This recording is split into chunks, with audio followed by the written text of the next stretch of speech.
मिथिला, जय मैथिली। आई मधुश्रावणी के 11हम दिनक कथा सुनाबऽ जा रहल छी अहाँ सब। सुनल जाओ।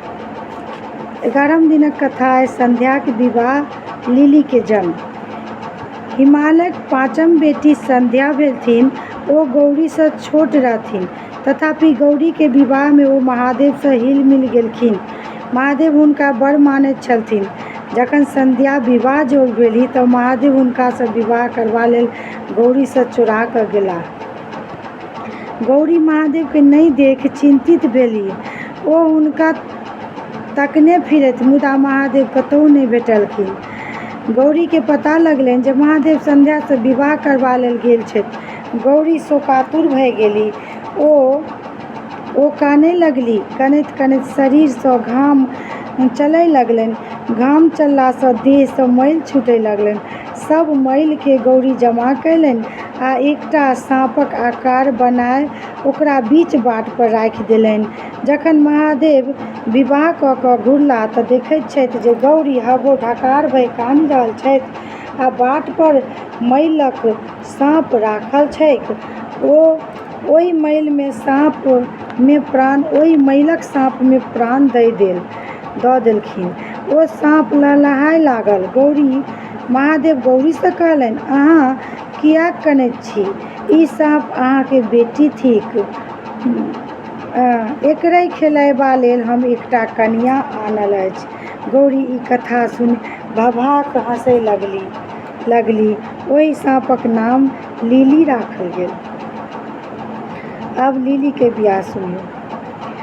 नाहर नामक एक राजा ओ ताँती नामक रानी रहथि। हुनका एक समय बेटा रहनि, बेरसी जेठ, आ ओ चनाय हुनका सँ छोट बेटा रहथिन। बेरसी नौकरी लेल महादेव ओतय गेलाह। महादेव के एकटा बेटी लिली रहथिन।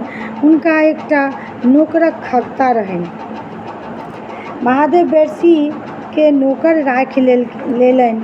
एक दिन महादेव बेरसी से कहलनि, लिली के धर्म कुंड में स्नान करा देबनि आ सोहाग कुंड में अंगूठा डुबा देबनि। बेरसी के सुनबा में धोखा भेलनि। ओ उल्टे कहि देलथिन। धर्म कुंड में अंगूठा बोरा देलथिन आ सोहाग कुंड में नहा देलथिन।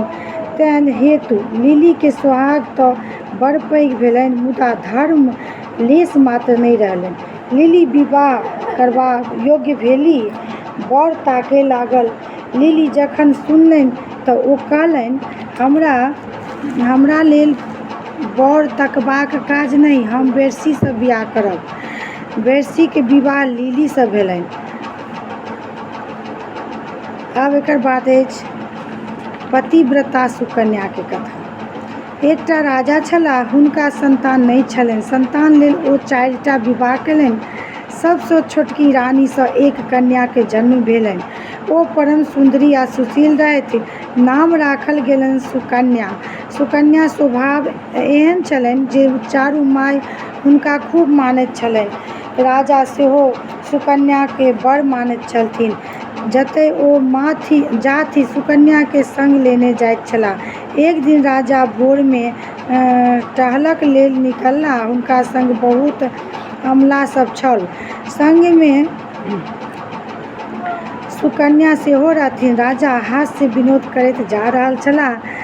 सुकन्या एक पोखरि लग टहलैत छलीह। ओ देखलनि जे एकटा दिबराक भीड़ जकाँ किछु छैक आ ओहि में दूटा किछु चमकैत छैक। हिनका उत्सुकता भेलनि ओहि चमकैत चीज पर जे ओ की थिकैक। ओ अपन आँगुर सँ ओहि चमकैत वस्तु के खोदलखिन। खोदला सँ हुनका आँगुर में सुन्नत लागि गेलनि। तखन ओ एकटा काठी सँ ओकरा खोदि देलखिन। ओहि चमकैत वस्तु सँ सोनितक धार बहय लागल। तखन सुकन्या डेरा गेली आ भागि गेली। ओहि दिबराक भीड़ में एक मुनि तपस्या करैत छलाह आ चमकैत वस्तु हुनक दुनू आँखि छलनि। काठी भोंकला सँ हुनकर आँखि फूटि गेलनि। ओ दर्द सँ चिचिया उठलाह। भीतर सँ राजा के शब्द आयल। राजा ओतय गेलाह आ सब किछु देखल। एक मुनि तपस्या करैत छथि आ हुनका शरीर पर डिबराके भीड़ भऽ गेल छलनि।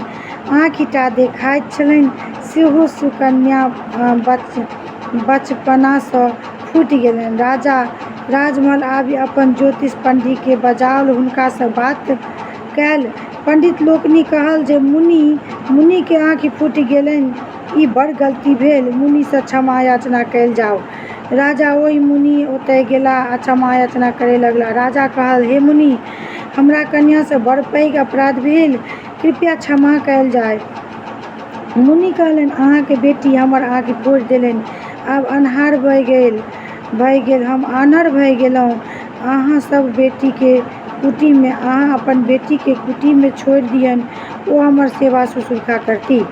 राजाके मुनिके वचन सुनि बड़ दुख भेलनि। ओ राजमहल आबि खटवासी धऽ लेल।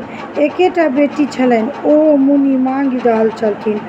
राजा सब वस्तुके संग राजकुमारीके विदा करबाक तैयारी कयल, किन्तु सुकन्या किछुओ संगमे नहि लेलनि। ओ नीक वस्तु आभूषण उतारि देल आ वन फूल पहिर सबसँ मिलि-जुलि कऽ मुनिके आश्रम विदा भेलीह। ओतय जाय ओ मुनिके सेवा मन लगा कऽ करय लगलीह। सुकन्या प्रतिदिन स्नान करबा लेल गंगाजी जात। एक दिन रास्तामे हुनका अश्विनी कुमारसँ भेंट भेलनि। अश्विनी कुमार सुकन्यासँ पूछल जे अहाँ राजाके बेटी छी, अहाँ एसगर कतय जाइत छी? सुकन्या सब बात हुनका कहलनि। अश्विनी कुमार सुकन्याक सुन्दरताक वर्णन कयल आ कहल जे हमरासँ विवाह करू। सुकन्या हुनकर वचन